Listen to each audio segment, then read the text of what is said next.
A história do Brasil que a minha geração conheceu foi uma história completamente equivocada e ficou durante muito tempo nos livros de história. Aquela coisa, né, de que os portugueses descobriram as novas terras. E tudo começou com Pero Vaz de Caminha. Ao escrever para a coroa portuguesa, ele descreveu a terra como uma terra de bons ares, que ainda não havia encontrado nem ouro nem prata. Mas que o que a coroa portuguesa poderia fazer por essa nova terra era salvar a gente que vivia aqui. Essa gente eram os índios. O equívoco de Pero Vaz de Caminha atravessou séculos e séculos de história. Câmera 4 convida você para conhecer uma outra história, uma história de luta e resistência dos povos e comunidades tradicionais do Brasil.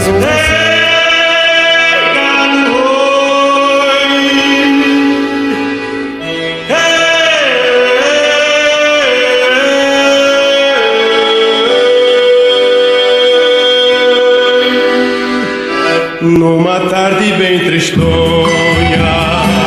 Não é de uma assentada que se compreende qual o significado de território para quem vive no campo. É preciso se perceber como gente, como parte, seja do campo ou da cidade. Sentir pulsando a identidade que grita mais alto quando se está longe do seu lugar ou prestes a ficar.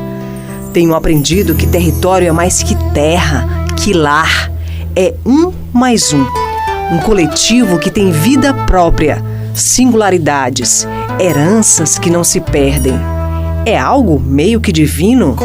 No encontro de povos e comunidades tradicionais do Brasil, conheci mais de um país em um só. Gente de todo lugar. Várias caras, vários gritos e uma agenda só.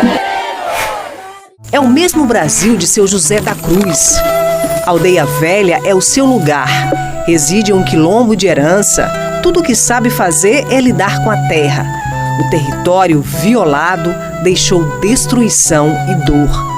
Eles fizeram esse crime aí da cortação da madeira da casa, com palha e com tudo. Um dia, e depois, né? Com uns 20 dias foi que eles voltaram a tocar fogo. E aqui eles acham que nós não temos direito numa casa, que nós moramos há mais de 50 anos. Nós não temos direito num quintal, em nada. Eles dizem que tudo é deles. E nós aqui vivemos ameaçados de morte por eles, que eles dizem que vão tirar nós aqui de um jeito ou do outro, que eles não querem ninguém dentro da terra deles. Toda a plantação foi derrubada, a casa de farinha queimada. E agora o único desejo é poder voltar a plantar na terra que reconhece como seu território. Nós prova que a terra é nossa. E nós prova que nós moramos aqui há muitos e muitos anos. Entre os anos de 1985 e 2017, 1.438 conflitos no campo foram registrados em todo o país. 1.904 assassinatos contabilizados. Somente 113 casos foram parar nos tribunais, o que corresponde a menos de 10% dos crimes praticados. O Maranhão ocupa a segunda colocação do Norte e Nordeste e o quinto lugar do país em número de assassinatos envolvendo conflitos no campo. São cerca de 400 comunidades ameaçadas no Maranhão. As cercas, que tomam conta de áreas onde vivem comunidades tradicionais, são resultado de uma luta desigual. São sinais de um direito não reconhecido. De um lado você tem grupos que têm um poder político, ainda que localmente, econômico, ainda que a nível local, às vezes um poder econômico mais ampliado, mas que pensa a terra como um espaço de domínio econômico, mas uma perspectiva meramente econômica da terra,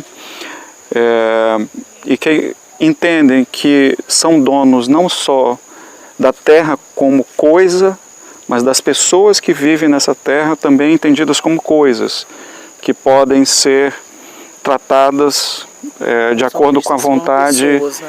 Egoística de quem quer esses espaços, que essas pessoas sempre no lugar da servidão, da subserviência, né? Jamais no espaço do direito, na relação do direito. E de outro lado você tem esses camponeses, né, que estão lutando pela concretização de um ideal, né, histórico de igualdade, que nunca foram compreendidos como detentores de direitos, né, nunca foram respeitados como portadores de interesses legítimos, são sempre desqualificados por conta da sua situação de pobreza, de vulnerabilidade, e que entendem a sua vida na terra como a terra como um espaço de pertencimento. Não é repensar o campo, é repensar o modo de ver e sentir o que é o campo e reconhecer o direito ao lugar, ver e reescrever a história de um outro jeito. Esse grito ecoou em São Luís no seminário Vidas Ameaçadas. Nos relatos, a história de gente que sofre por defender a terra e sua ancestralidade. Em Romaria, por São Luís, gritam para a cidade ouvir: que dor é essa? Que história é essa? A FUNAI era para estar mais perto. Eles tiraram de nós, querem devolver a dar para nós de novo. Então, esse que é o grito. Do nosso território é livre, nosso território nós não saímos. Além do grito de resistência, a confirmação da nossa luta, porque o nosso território, que para nós é como se fosse a nossa própria vida, né? E assim, e a gente vem para cá para se fortalecer ainda mais, porque a luta do Taim pela reserva extrativista do Tauá-Mirim não é diferente da luta dos companheiros dos indígenas e dos quilombolas. Nosso território hoje é todo ocupado na mão dos fazendeiros. E hoje, para a gente ter esse território garantido, a gente está tratando com a vida. Estou no processo de retomada para ver se a gente fica. Hoje os povos indígenas, hoje as comunidades tradicionais, hoje a gente, às vezes, é obrigado a enfrentar com a vida.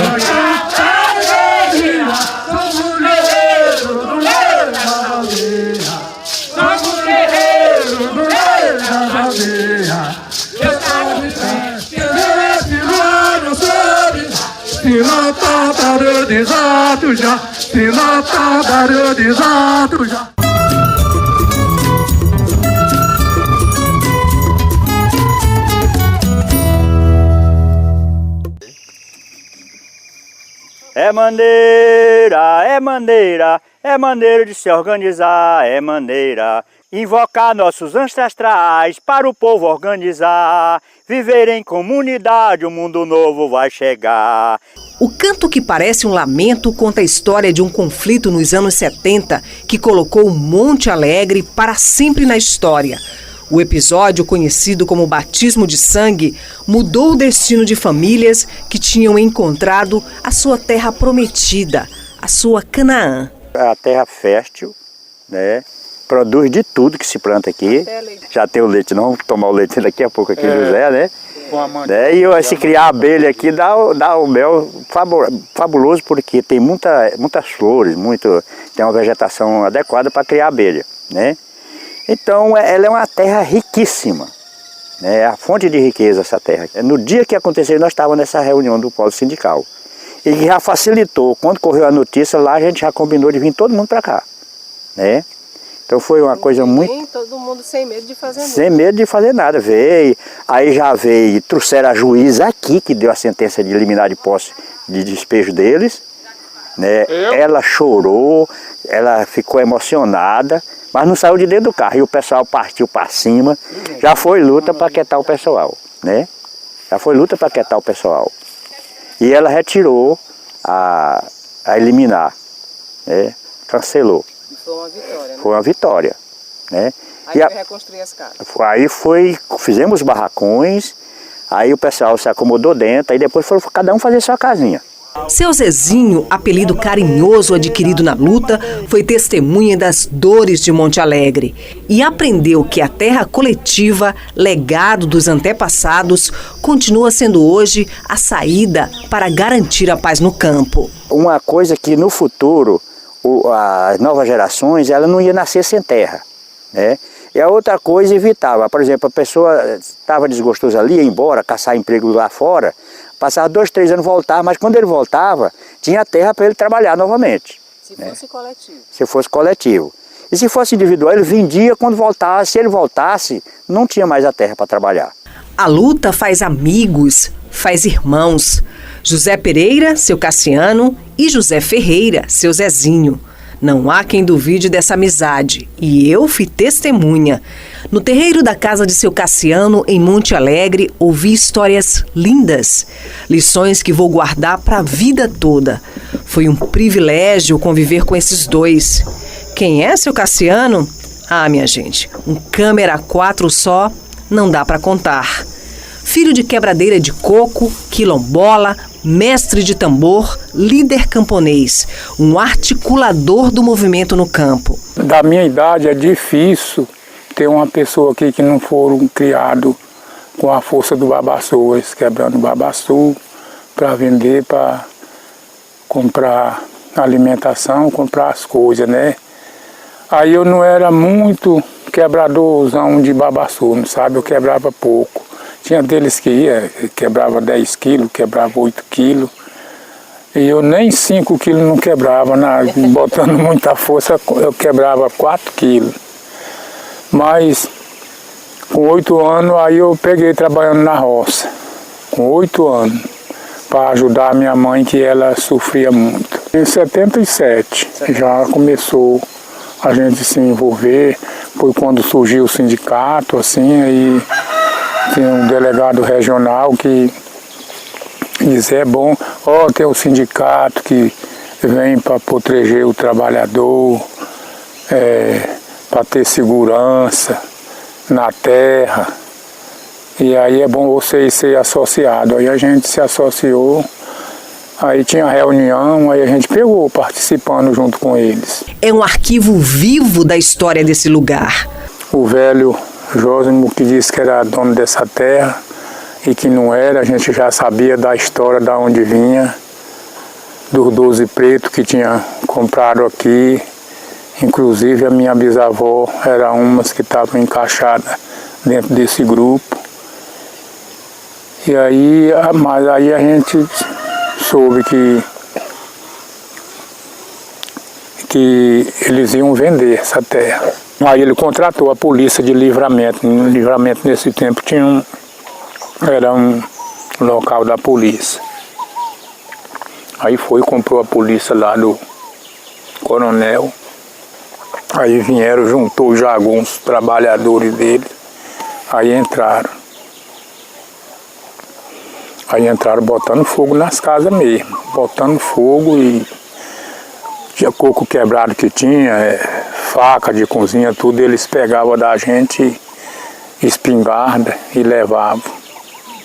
O padre da paróquia, que era o Frei José na época, e aí desceu todo mundo, aí ficou. Aí esse padre saiu, pegou o Toyota dele aí saiu na paróquia convidando toda a comunidade, até em Esperantinópolis, que justamente aquele rapaz morava na época lá. Aí, para fazer os barracão. Aí chamou outros mini fazendeiros que tinha aí perto, pequenos proprietários, trazia jirico, aí nós ficamos perdidos aí no meio do povão. Aí até que fez os barracão. Aí a gente ficou lá. O barracão era emendado, as casas de palha, assim, uma abandona, mudar aqui lá, aí separava, assim, por família. Ficou todo mundo junto.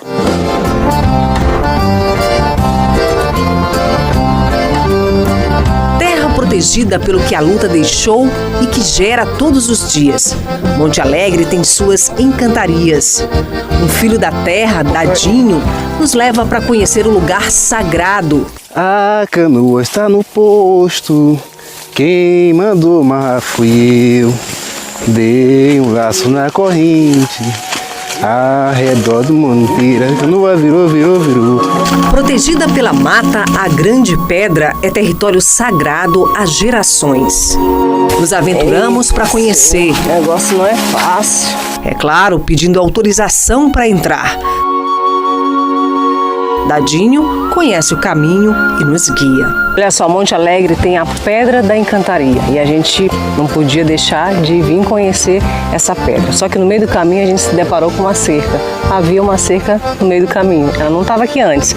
Não é isso, Dadinho? É isso, não estava. Mas dá pra gente seguir, né? Dá pra gente seguir. Então vamos lá. E agora?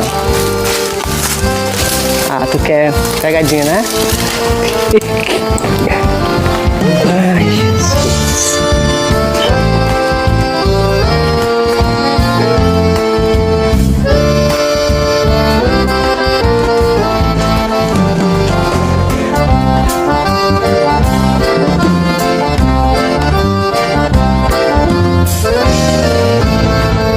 Enfim chegamos, uma pedra de múltiplas cores, um lugar onde o silêncio só é quebrado pelo barulho que a mata produz. A gente está bem distante ainda do alto dessa pedra.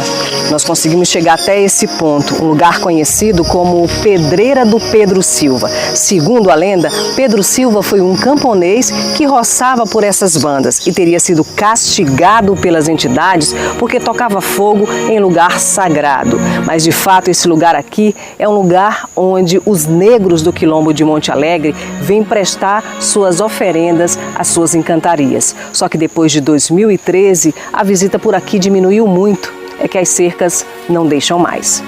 Dadinho retorna depois de muito tempo ao lugar. Aqui, para nós quilombolas dessa localidade, respeitamos muito esse lugar e temos vários exemplos do que aconteceu por outras pessoas que vieram de fora tentar levar dessa comunidade esses encantos. Inclusive, nesse período de conflito, quilombolas com não quilombolas, as pessoas chegam e dizem: esse terreno nunca vai ser loteado porque os encantados não vão deixar. Ninguém vai conseguir morrer e nem conseguir matar, porque o nosso objetivo é terra para trabalharmos e cultivarmos. Tá mais difícil, mas com fé em Deus vai voltar o que era antes, porque Deus vai nos proteger e as encantorias. E não há quem não se emocione com a sua devoção. Meu Deus, estou lhe pedindo nesse momento, através de você, João da Mata, que nos proteja dessas coisas que estão nos querendo fazer com a gente, porque hoje eu sou um da vítima que está aqui na lista para morrer, mas que você sempre me protegeu e isso vem na minha família de geração a geração. Você me proteja, proteja essas pessoas que estão aqui comigo, minha família, os meus inimigos, que eles acham inimigo, mas para mim eu não tenho inimigo, e que eu possa vencer essa batalha junto com meus amigos, com minha família. Marca de um povo que luta pelo seu lugar, pela sua crença e pelo direito de permanecer vivo.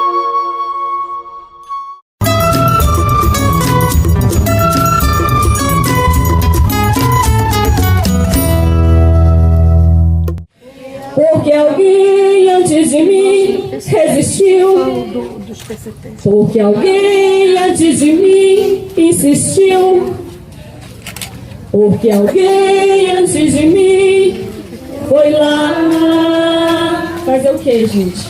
Plantar. Porque alguém antes de mim foi lá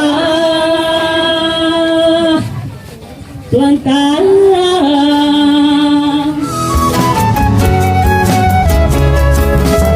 São mesmo muitas caras, identidades de norte a sul do país, todos irmãos de causa. O lugar escolhido para palco do Seminário de Povos e Comunidades Tradicionais do Brasil também vivencia conflito e ameaça constante de loteamento de uma terra de herança que sempre foi coletiva. Terra onde a Mãe Natureza fez brotar por todo canto a palmeira de babaçu, mãe sagrada das mulheres quebradeiras de coco. Não me tire o meu sustento, não arranque o meu sonhar, não derrame o sangue dela, não impeça de brotar. Uma mãe de tantos filhos, tanta vida pra cuidar, Não plantou, ninguém regou. Ah, mãe palmeira.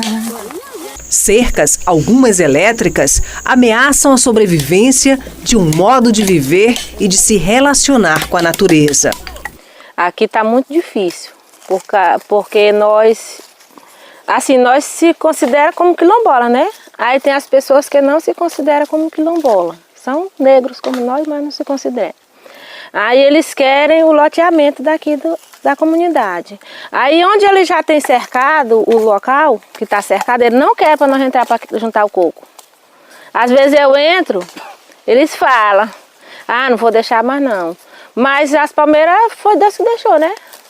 O arame é deles, agora as palmeiras, aí nós temos junto, mas está difícil, muito difícil. Os povos de terreiro estavam lá, com uma pauta comum e um grito único.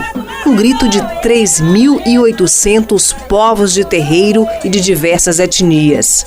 Foi perguntado para nós, obedecendo à Convenção 169 da OIT, o que nós éramos. Nós gritamos, somos povos de terreiro. Porque você, como povo, você é sujeito de direito à Convenção 169. E nisso aí, ela traz várias leis que lhe protegem, enquanto território, enquanto terra, enquanto educação, etc. Enquanto crença, né? Enquanto crença na sua religiosidade. Luceli é raizeira de Goiás, ajuda a mover uma rede de preservação do cerrado e do conhecimento das ervas e sementes medicinais. Hoje, pra gente, a raizeira é diferente, assim, é uma pessoa que ela conhece a planta, que ela identifica a parte usada daquela planta e que ela sabe manipular um remédio daquela planta. Ela não é uma pessoa só que vende a folha, só que vende a raiz, ela sabe todos os processos, desde a colheita, onde ela colher, como ela leva aquela planta a virar um remédio. Um passeio ali pertinho e ela já mostra a sua sabedoria. Aquele cacho lá, quando ela começa a madurar, é a hora que você colhe ele, até soltar todos os grãos e depois você vai fazer o processo, né? Para fazer extrair o óleo da mamona. Como é que pode, né? A natureza é muito sábia, né? Ela dá bastante. tudo, a gente não precisa de nada. É nossa farmácia, né? Nossa farmácia viva, né? Que a gente tem. Basta você dedicar um pouquinho para conhecer. Na pauta do seminário, o impacto de grandes projetos, titulação de terras, os efeitos nocivos do agronegócio, a destruição do meio ambiente que afeta o território e suas relações e a violência no campo. Realidade que todos esses povos vivenciam. Os apanhadores de flores hoje estão divididos em 3 grupos. A gente divide assim, os que moram em cima da serra, os que estão no pé da serra e os que estão na beira do rio Jequitinhonha, que são comunidades quilombolas também e apanhadores de flores. Então assim, e quando a gente fala esse período de subir a serra, é de sair de 400 metros de altitude para 1.600. Subir mesmo? E subir a serra para apanhar a flor em cima da serra. A principal bandeira de luta mesmo é o território. Eu acho que todos os povos têm essa briga, luta por território, e a gente iniciou por isso, por acesso ao território, liberdade, de manter o nosso modo de vida tradicional. Quando a gente fala de um povo tradicional, não é só atividade que gera renda, são as expressões culturais, as nossas relações com o território, relações familiares, isso tudo, as festas, isso tudo faz parte do modo de vida. O cigano chegou no Brasil em 1574. Excluído nós estamos até hoje. E com essa exclusão, ficaram todos fora da escola. Poucos ciganos têm estudo, muito pouco. E eu considero o meu povo cigano uma pedra de diamante bruta, que para ter seu valor tem que ser lapidado. E a lapidação dos ciganos é a escola. Só que se o governo municipal não deixa a gente entrar no município, como é que os filhos vão para a escola? Ana Maria, rezadeira, veio de longe para falar de sua realidade no Paraná. Para você ser, ela tem que vir de um dom de Deus. Porque a gente pede com fé e aquela pessoa sara. E às vezes ela vai lá, vê a gente e agradece. E às vezes pessoa que já foi no médico, não quer mais ir no médico, vai lá e conta certinho, a benzedeira, o dom sabe. qual remédio que é bom, fazer a simpatia e pede para Deus curar aquela pessoa. A voz protagonista é dos povos. Entidades nacionais e internacionais e instituições do país participaram do seminário. Ouviram relatos, muitos já conhecidos. O Ministério Público Federal apresentou a proposta de criação de uma plataforma dos povos. A ideia é tirar os territórios tradicionais da invisibilidade. Um trabalho que está sendo construído pelo Ministério Público Federal em diálogo com o Conselho Nacional de Povos e Comunidades Tradicionais, que pretende colocar em um site de acesso público, a princípio, informações sobre os locais onde essas comunidades vivem. A gente fala que são territórios, não são simplesmente terras, porque a relação que essas comunidades constroem com esse habitat é uma relação muito profunda, de natureza inclusive imaterial ou espiritual. São 28 povos e comunidades tradicionais que fazem parte do Conselho Nacional. O grande desafio é garantir a implementação da Política Nacional dos Povos e também trabalhar uma agenda comum diante de tanta diversidade. Em todos os espaços que a gente tem participado e tem discutido e tem levado, principalmente no Conselho, que ainda não tomou posse, mas que a gente tem dialogado, é a questão dos territórios. Esse é o nosso grande desafio. E os povos, de fato, não querem ser invisíveis. Querem que a luta de cada canto do país pelo território livre seja ouvida no mundo todo, sobretudo pelo Estado brasileiro.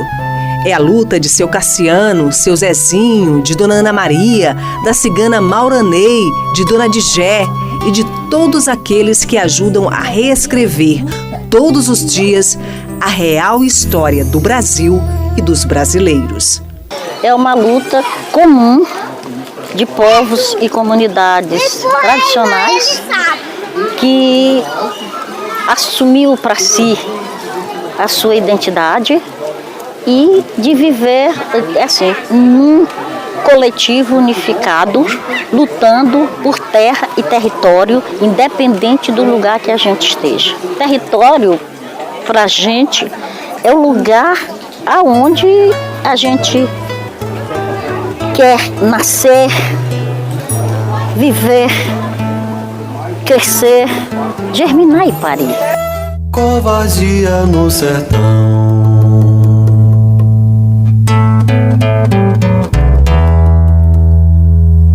Balearam Severino, homens de bom coração. Nem queria muita coisa, só um palmo desse chão. Já cansamos de correr por essas beiras de estrada. Pode deixar nós aqui, seu moço, não vai lhe custar nada. É muita terra pra pouco irmão.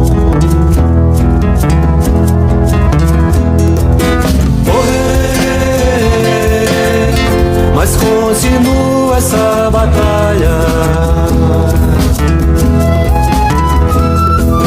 Lutarei pelo direito que me falta.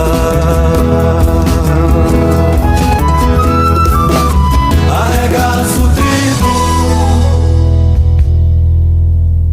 La la la la la ya. La la la la la ya la. La la la la la ya la la ya. La la la la la ya. La la la la la ya la. La la la la la ya la ya la ya. Esta nova oração é uma canção de vida pelo sangue da ferida no chão, que não cicatrizará, nem tampouco deixará de abrir a rosa em nosso coração.